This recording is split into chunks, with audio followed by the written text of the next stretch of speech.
Foi. Cumprimento a amada igreja, a graça e a paz do Senhor Jesus. Tem alguém passando por um deserto aí? Derrotando o diabo no deserto. Esse é o título de uma série de 3 mensagens que nós vamos iniciar hoje. Derrotando o diabo no deserto.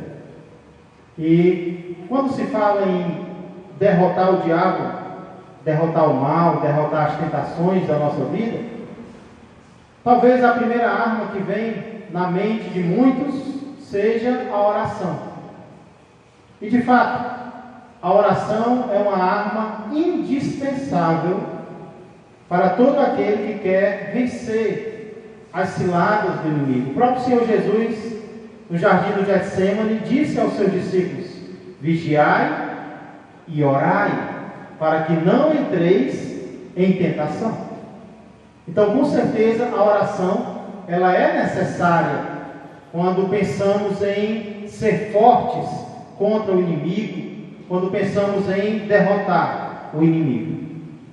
Porém, como esse próprio versículo que eu acabei de citar mostra, a oração não é a única arma que nós devemos usar na luta contra Satanás. Ela é uma das, mas existem outras. E é sobre algumas dessas outras armas que também devemos usar na luta contra o mal que nós vamos começar a meditar hoje. Para isso nós vamos estudar a narrativa que Mateus faz das 3 tentações que o nosso Senhor Jesus sofreu no deserto e as 3 respostas que Ele deu a essas tentações. Por favor, abra a palavra de Deus no Evangelho de Mateus, capítulo de número 4. Evangelho de Mateus, capítulo de número 4. Aproveito para dar as boas-vindas a todos os irmãos que estão aqui presencialmente e, como sempre, também aqueles que estiverem nos acompanhando por meio das redes sociais.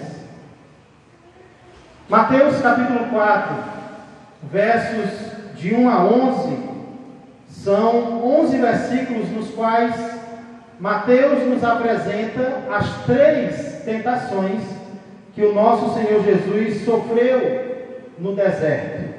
E apresenta também as 3 respostas sábias, divinas e exemplares que Jesus deu para vencer o diabo no deserto.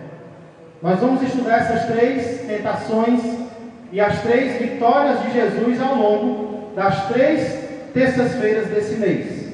Hoje nós vamos meditar apenas na primeira tentação que o Senhor Jesus sofreu, que se encontra nos versos de 1 a 4.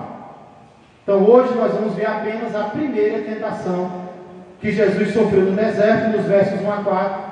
E eu creio que nos versos 1 a 4, irmãos, nós podemos ver pelo menos 4 verdades. Mateus nos ensinando 4 verdades em relação ao período que Jesus passou no deserto. Primeira verdade, obrigado, Ernst, é que Jesus foi levado ao deserto. Verso de número 1, nós vemos isso. A seguir, Mateus 4 e 1, leia comigo o que diz a palavra de Deus. A seguir, foi Jesus levado pelo Espírito ao deserto para ser tentado pelo diabo. Curve sua cabeça, vamos mais uma vez orar ao Senhor. Pai amado e Pai querido, mais uma vez, Senhor, nós pedimos permissão para entrar em Tua santa presença, pelo novo e vivo caminho que o nosso Senhor Jesus Cristo nos abriu, por meio do Seu precioso sangue derramado por nós. Pai, foi necessário que Jesus derramasse o sangue para que pudéssemos entrar em Tua presença, porque de nós mesmos, Senhor, nós nunca poderíamos. Por isso devemos valorizar cada vez mais a presença do Senhor. E agora, Pai, nós aproveitamos para pedir por este momento, pela Tua palavra que acabamos de ler, na qual vamos meditar mais uma vez. Nós cremos que esta palavra é pão, que nos alimenta. Senhor, é pão que nos sustenta aqui nesta terra espiritualmente. Faz assim com cada um de nós. Nós queremos seguir o exemplo de Jesus em tudo na nossa vida, inclusive, Pai, em vencermos o inimigo, mesmo quando estivermos no deserto. Nos ensina por meio de Jesus a usar as armas corretas na nossa luta contra o mal, pois eu creio que na força que Jesus nos dá, isso é possível. Por isso eu peço e já agradeço em nome dele. Amém e amém. Como eu disse, irmãos, a primeira verdade que eu encontro aqui no verso 1 é que Jesus foi levado ao deserto. Mateus responde 3 perguntas em relação ao fato de Jesus ter sido levado ao deserto. Primeiro, quando isso aconteceu? Quando Jesus foi levado, foi guiado ao deserto? Nos versos anteriores a esse que nós acabamos de ler, Mateus 4 e 1, Mateus fala sobre o batismo de Jesus. Final do capítulo 3, fala sobre o batismo do nosso Senhor, que foi o momento no qual também uma voz do céu se ouviu, dizendo: este é o meu filho amado, em quem me compraste. Algo glorioso se ouviu e se viu no batismo de Jesus. Uma voz do céu, o próprio Pai dizendo: este é o meu filho amado, em quem eu tenho prazer, em quem eu me compraste. Somente depois do batismo de Jesus, ou como o próprio Mateus diz, a seguir, foi então Jesus levado ao deserto. Ou seja, primeiro Jesus foi batizado, depois Jesus foi tentado. Jesus foi tentado. Isso é muito interessante, irmãos. Batismo primeiro, tentação depois. Por que, pastor, isso é interessante?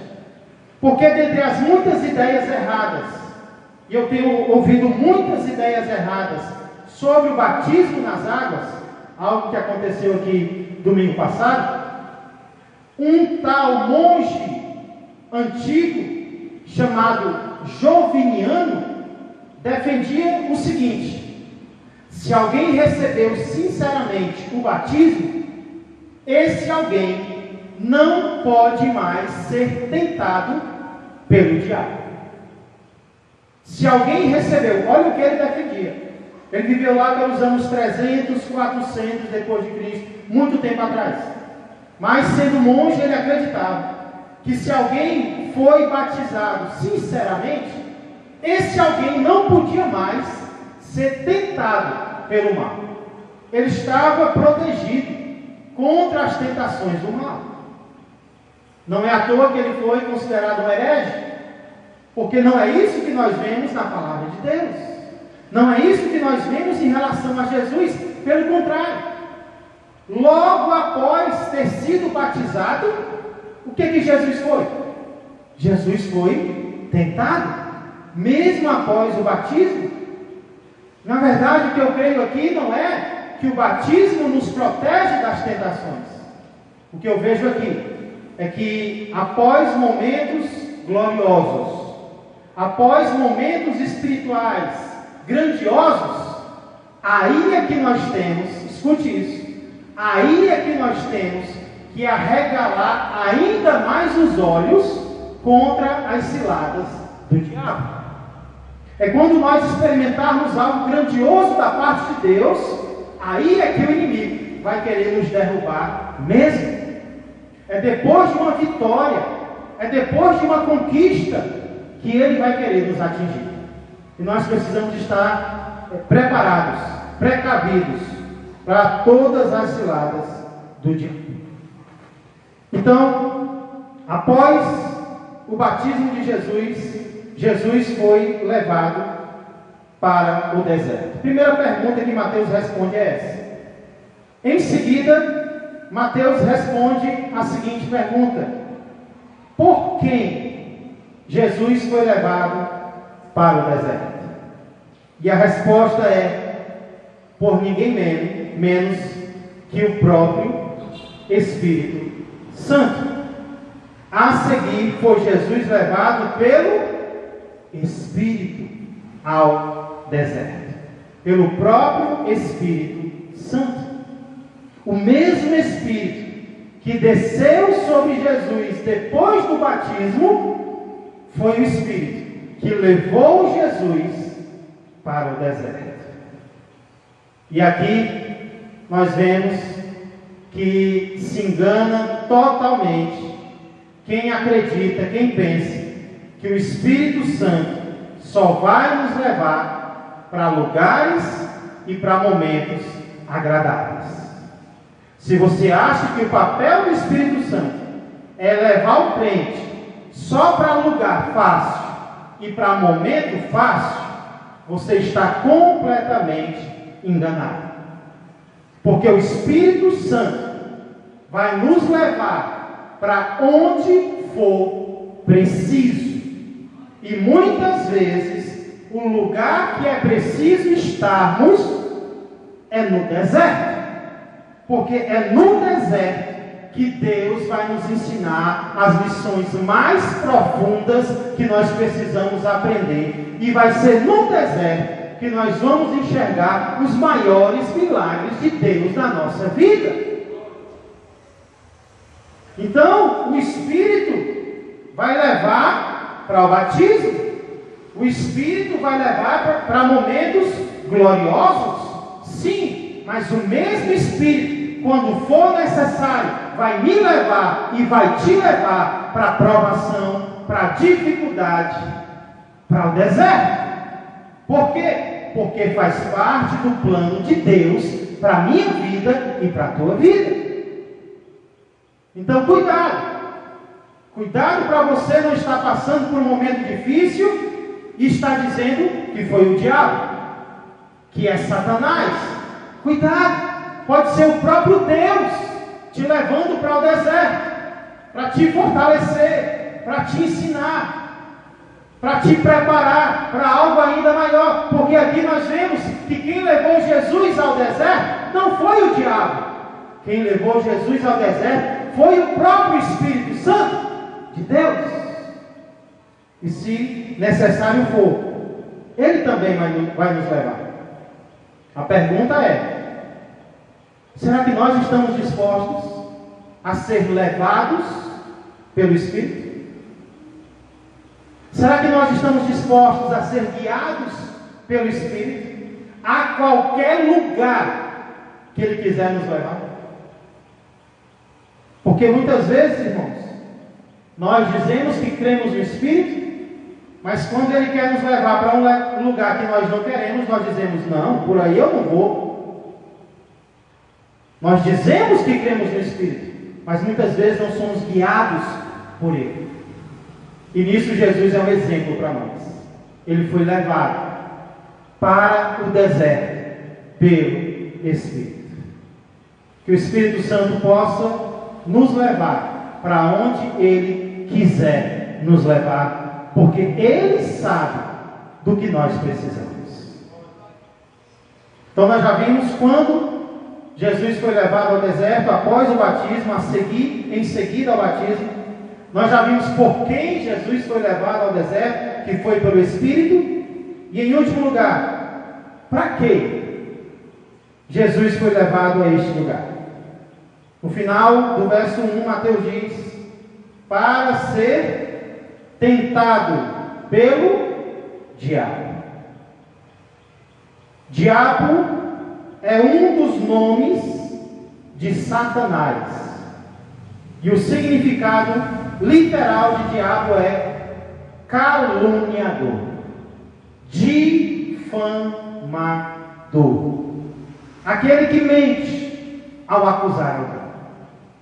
Então aqui nós vemos dois papéis de Satanás. Primeiro papel: ele nos tenta ao pecado. Ora, se ele tentou o próprio Senhor Jesus, por que ele não vai me tentar e te tentar? Ele nos tenta a todo momento. Vamos já ver a primeira tentação de Jesus. Então esse é um dos primeiros papéis de Satanás: é nos tentar, é nos convidar ao pecado. Ele não nos obriga, mas ele nos convida Ele apresenta o pecado de tal forma que parece que vai ser bom o pecado. E o segundo papel de Satanás é nos caluniar, nos acusar, muitas vezes falsamente. A calúnia é marca registrada do diabo. Difamar, acusar falsamente. Às vezes ele nos acusa verdadeiramente, quando nós pecamos. Mas mesmo quando nós não pecamos, ele também nos acusa, só que falsamente. Nós vamos meditar um pouco mais sobre isso. Se Deus quiser, domingo, vamos iniciar uma série sobre Jó. E vamos ver que um dos papéis de Satanás é justamente esse: acusar falsamente os servos de Deus. Essa então é a primeira verdade acerca de Jesus no deserto que nós vimos aqui. Jesus foi levado ao deserto. Segunda verdade se encontra no verso 2. Jesus sentiu fome no deserto. Leia comigo o verso 2. E depois de jejuar 40 dias e 40 noites, teve fome. Jesus sentiu fome no deserto. Pergunta de discipulado: quanto por cento Jesus é Deus? De 0 a 100, quanto por cento Jesus é Deus? Vocês estão com dúvida? Quanto por cento Jesus é Deus? E homem? De 0 a 100, quanto por cento ele é? Parece que nós temos um pouco mais de facilidade de acreditar que Jesus era 100% Deus do que acreditar que ele era 100% homem. Deus, tudo bem, mas homem. Muitas pessoas, ao longo da história da igreja, não tiveram facilidade de acreditar que Jesus realmente se tornou humano. Que o Filho de Deus, que criou os céus e a terra, se tornou homem de verdade. Existia um grupo chamado docetistas, que eles diziam o seguinte: o Filho de Deus não se encarnou de verdade, não. Parecia que ele era homem. É como se ele fosse uma ilusão de ótica. Ele não morreu na cruz de verdade, porque Deus não morre. Só pareceu que ele morreu. Ele era um holograma, digamos assim, né? Uma ilusão de ótica. Ele não se encarnou, ele não virou homem de verdade. Mas contra essa ideia, nós temos textos como esse, que mostram que Jesus experimentou coisas que o ser humano experimenta. Por exemplo, ele teve fome, como qualquer ser humano também tem. Então ele era 100% Deus, mas por amor a mim e a você, ele também se tornou 100% homem. Ele teve sono, como qualquer ser humano. Ele se cansou, ele teve sede e ele teve fome. Ele chorou. E aqui diz, irmãos, quando ele teve fome, e depois de jejuar, quantos dias? 40 dias e 40 noites. O jejum é uma das armas, além da oração, que pode ser usada na luta contra Satanás. O jejum é uma das armas espirituais, uma das práticas espirituais que vem lá do Antigo Testamento. E, basicamente falando, o jejum é uma abstinência de alimento. Jejuar significa se abster de alimento. E essa abstinência ela pode ser parcial ou pode ser total. Ela é total quando, por um período de tempo, você diz: eu não vou me alimentar de nada. Eu não vou ingerir alimento nenhum por um período de tempo. Digamos que amanhã, quarta-feira, alguém aqui vai fazer um jejum total. Ou seja, não vai ingerir alimento nenhum durante a quarta-feira. Mas também na Bíblia nós vemos o jejum parcial, que é quando você seleciona alguns alimentos e diz: eu não vou ingerir esses alimentos. Na Bíblia nós temos Daniel jejuando diante do Senhor, dizendo que não vai comer manjar, não vai comer carne e não vai beber vinho durante 3 semanas. Então o jejum de Daniel não foi um jejum total de nenhum alimento, mas um jejum de alguns alimentos. Eu lembro que alguns anos atrás, aqui na Igreja Ágape, nós fizemos um jejum coletivo durante 40 dias. E ficava a cargo de cada um escolher o que ia jejuar e como ia jejuar. Alguns jejuaram chocolate, outros jejuaram carne, outros jejuaram refrigerante. E eu decidi jejuar das 6 da manhã às 6 da noite. Não comer absolutamente nada, só beber água durante as 6 da manhã às 6 da noite durante 40 dias. Eu fiquei da grossura desse dedo aqui. Fiquei magro. Agora imagina Jesus, que não jejuou apenas por 40 dias, mas também por 40 noites. Seria normal que ao final dos 40 dias e das 40 noites, Jesus tivesse fome. Ele sentiu fome. E quando você está com fome, como é que você fica? Muitas pessoas, quando estão com fome, ficam mais irritadas, ficam mais impacientes, ou seja, ficam mais propensas a uma atitude errada. Atrasa um almoço, para quem está acostumado a comer meio-dia. Atrasa meia hora, atrasa 1 hora, que a impaciência parece que já chega, né? A irritação. Jesus experimentou fome por mim e por você. Quantas vezes você já passou fome pelo reino de Deus? Não estou falando de passar fome por necessidade, não. Mas quantas vezes nós passamos fome por amor a Deus, pelo reino de Deus, por alguém? Pois uma das coisas que Jesus teve coragem, teve a disposição de passar por amor a mim e por amor a você, foi fome. Jesus sentiu fome por amor a nós. Isso nos leva à terceira verdade que Mateus nos revela aqui em relação a Jesus. Nós já vimos que ele foi levado ao deserto. Nós já vimos que ele sentiu fome no deserto. No verso 3 eu aprendo que Jesus foi tentado no deserto. Verso de número 3 diz assim: então o tentador, aproximando-se, lhe disse: se és filho de Deus, manda que estas pedras se transformem em pães. Início do verso 3. O verso 2 falou da fome.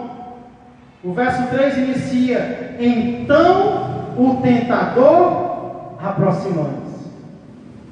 Será que nós podemos esperar alguma gentileza do inimigo das nossas almas? Será que nós podemos esperar alguma compreensão da parte do diabo em relação às nossas fraquezas? Não, ele está com fome agora.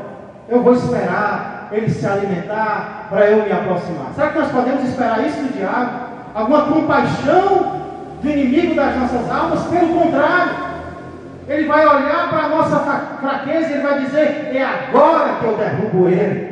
É agora que eu dou uma rasteira nela. É nesse momento de fraqueza, é nesse momento de fome, eu vou tentar ele, eu vou tentar ela ao pecado. Vai ser na fraqueza que ele tem, vai ser na fraqueza que ela tem. É assim que o inimigo é. Ele não vem no nosso ponto forte, não. Ele vem no nosso ponto fraco. Ele vem naquele muro que está rachado, naquela fenda, naquela dificuldade. Pode esperar. Vai ser lá que o inimigo vai tentar nos derrubar. Então, se Jesus estava com fome, o que o diabo disse a ele? Se és filho de Deus, manda que estas pedras se transformem em pães. O que o diabo estava dizendo com estas palavras? Jesus tinha acabado de ouvir o Pai dizer no céu: este é o meu filho amado, nele eu tenho prazer. Então o diabo, sabendo que ele está com fome, diz: ai, você é o filho de Deus? Então, já que você é o filho de Deus, pega estas pedras e transforme em comida para você se alimentar. Ei, irmãos, pão é luxo ou é necessidade? Pão, na época de Jesus, era um luxo ou era uma necessidade? Será que pão era luxo?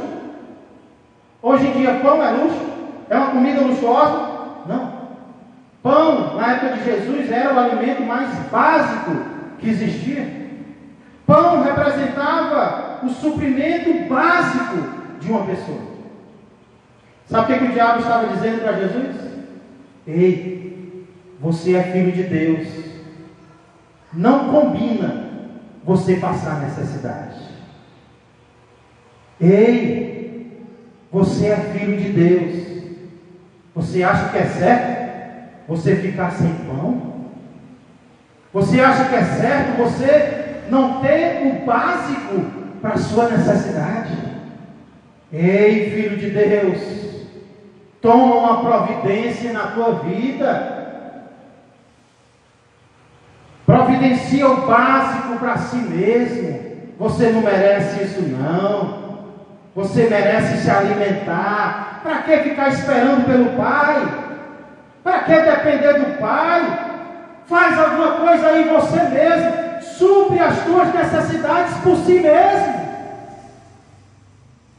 Satanás estava tentando o Filho de Deus a ser independente do seu Pai e providenciar para si mesmo o que era necessário para a sua vida.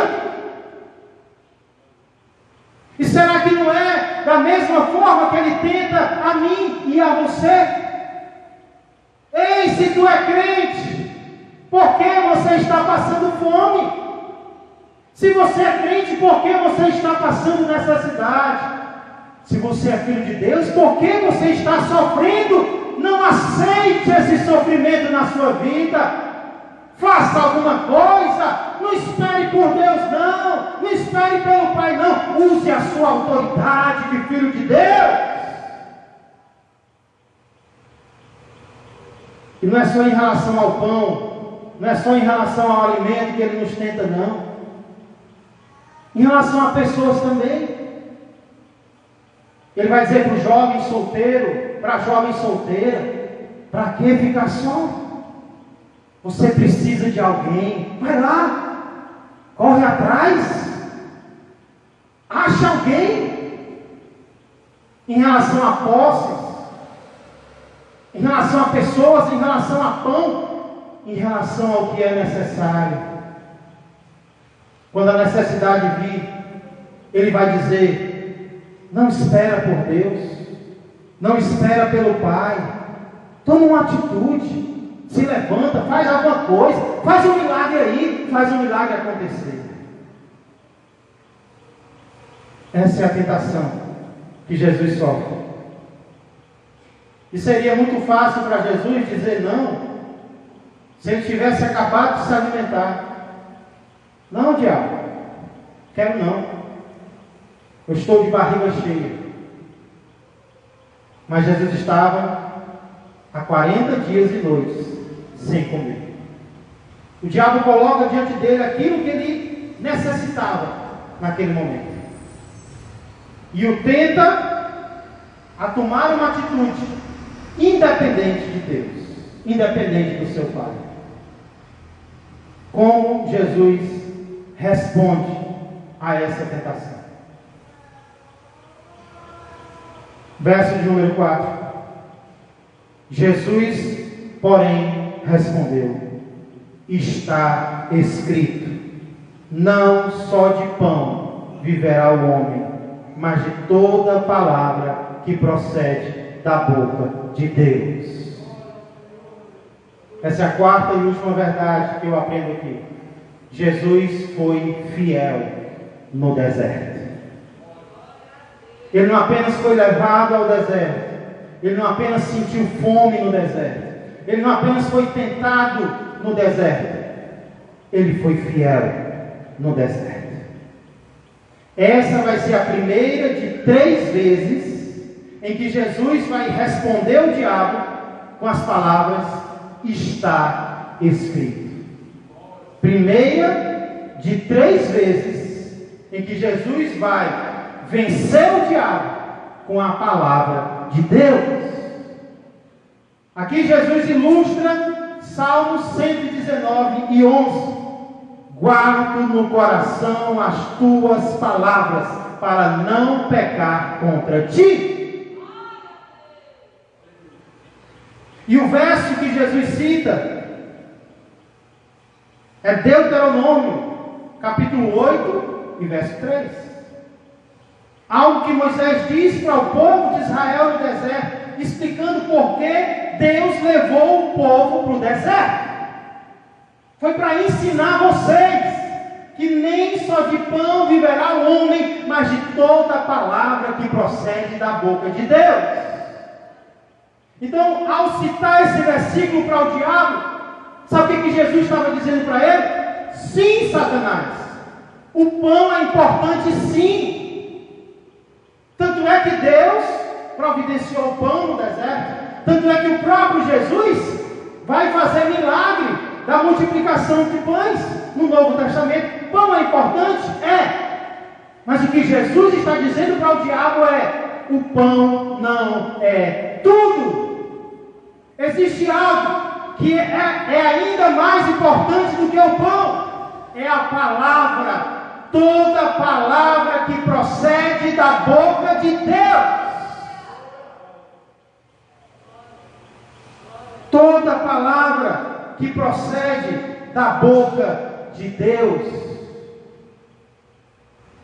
O que nós aprendemos com Jesus aqui é que se nós quisermos vencer o diabo, primeiro, nós precisamos entender que é melhor o que Deus nos dá do que o que nós conquistamos. Uma coisa é o que vem de Deus para mim e para você. Mas sabe o que o diabo quer? Que nós esqueçamos o que vem de Deus e procuremos com as nossas próprias mãos. Que conquistemos, que busquemos sem esperar por Ele.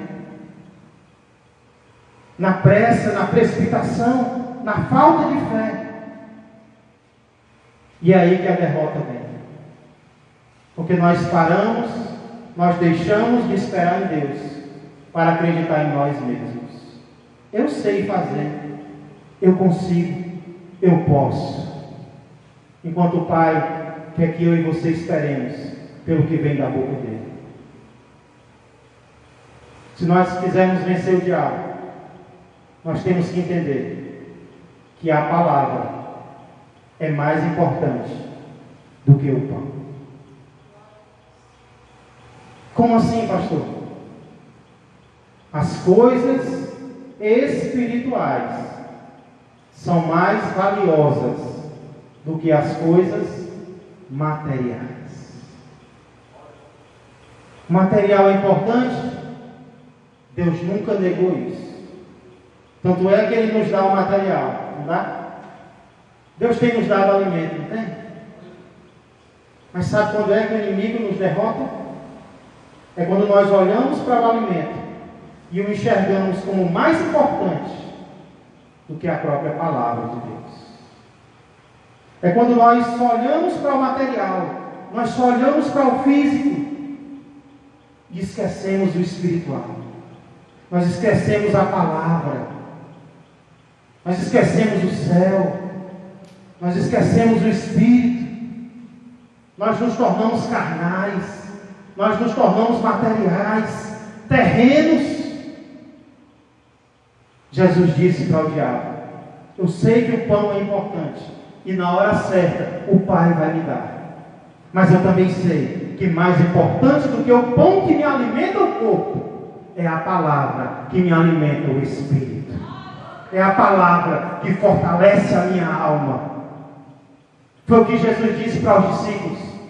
Quando os discípulos falaram, Jesus estava dialogando com a mulher samaritana, e era hora de se alimentar, e os discípulos preocupados, porque Jesus não tinha comido nada ainda. Jesus disse: a minha comida consiste em fazer a vontade daquele que me enviou. A minha comida, aquilo que me alimenta mais, aquilo que é mais importante para mim, é estar no centro da vontade do meu Pai, é estar obedecendo a Ele, é estar seguindo a Ele. Isso é a minha prioridade.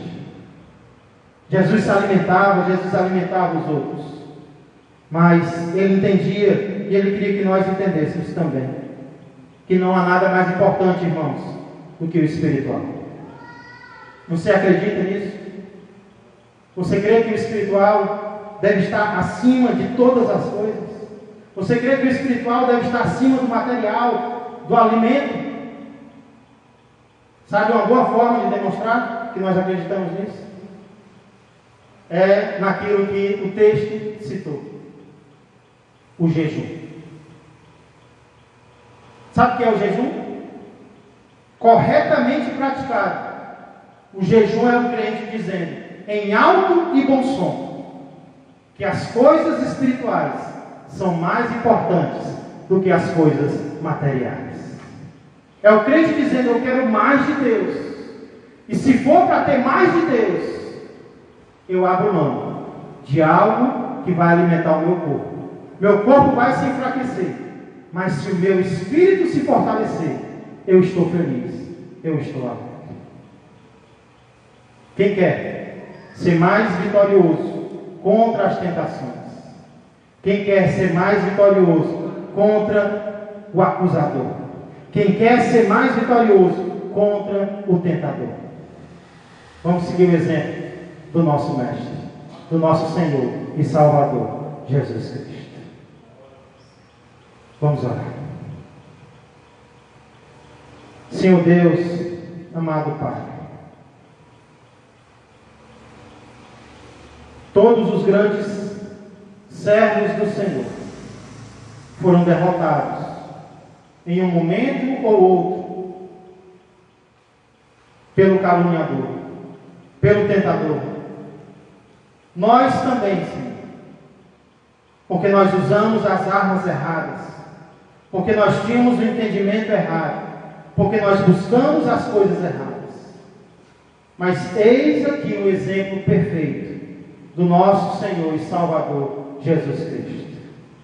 Não havia um local mais incômodo para Jesus estar do que no deserto da Judéia. Não havia um local mais isolado para Jesus estar do que no deserto da Judéia. E foi lá que ele foi tentado em algo real, em uma necessidade que ele tinha. Não era um desejo, era uma necessidade do corpo dele. E mesmo assim, com a tua palavra no seu coração, ele venceu o nosso inimigo. E hoje, Senhor, nós queremos aprender com Cristo. Nós queremos aprender, Senhor, a depender mais de Ti. Porque muitas vezes, quando temos uma necessidade, Senhor, a nossa primeira atitude é querer satisfazer essa necessidade, não importa como, não importa quando, não importa onde. E muitas vezes nós deixamos de esperar, de depender de Ti. Mas, Pai, nós entendemos que por mais importante que o material seja, que o pão seja, que a pessoa seja, que a posse seja, nada há mais importante do que a palavra que procede da boca do Senhor. E quão bom é ouvir o Senhor falar conosco. O Senhor nos dá aquela palavra que nós precisamos ouvir. Mas muitas vezes nós não estamos ouvindo a palavra porque estamos ouvindo o nosso próprio coração. Por isso, Pai, precisamos calar o nosso coração para ouvir o Teu coração. Senhor, nos esclarece a respeito desta arma citada aqui, que é o jejum. Nos esclarece, Senhor, a respeito desta arma citada aqui, que é a Tua palavra, que aguardemos em nosso coração para não pecar contra o Senhor. Senhor, que esta semana, que está iniciando agora, seja uma semana diferenciada, Senhor. Seja uma semana na qual nós seremos mais obedientes e por isso mais vitoriosos e abençoados, em nome do Senhor Jesus Cristo. É que eu peço e já agradeço. Amém, amém e amém. Glória a Deus.